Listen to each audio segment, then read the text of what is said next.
Car வர சத்தம் கேக்குது. ஜெயிலர் வந்துட்டாருன்னு நினைக்கிறேன்.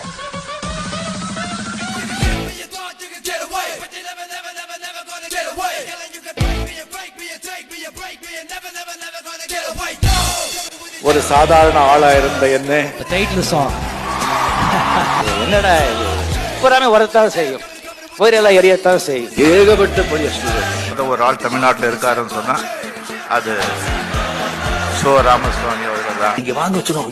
இல்ல இல்ல அப்படின்னு அவர் மறைஞ்சாலும் அவர் பேரும் புகழும் இன்னும் மறைவே இல்லை. காலத்தின் கையில் என்ன இருக்கோ எப்படி இருக்கோ தெரியாது. வயசாக ஆக எக்ஸ்ட்ரா உப்பு சாப்பிடக்கூடாது, எக்ஸ்ட்ரா சுகர் சாப்பிடக்கூடாது, எக்ஸ்ட்ரா நடக்கக்கூடாது, எக்ஸ்ட்ரா திங்க் பண்ணக்கூடாது. இந்த மாதிரி இந்த எக்ஸ்ட்ரா கரெக்டாக நம்ம யூஸ் பண்ணோம்னு வச்சுங்களேன், வாழ்க்கையில ரொம்ப ரொம்ப ரொம்ப ரொம்ப சந்தோஷமான மாதிரி இருக்கும். அந்த பாபாஜி அந்த ஆள் எல்லா குருவோடைய ஆசீர்வாதம் உங்க மேல இருக்கணும்.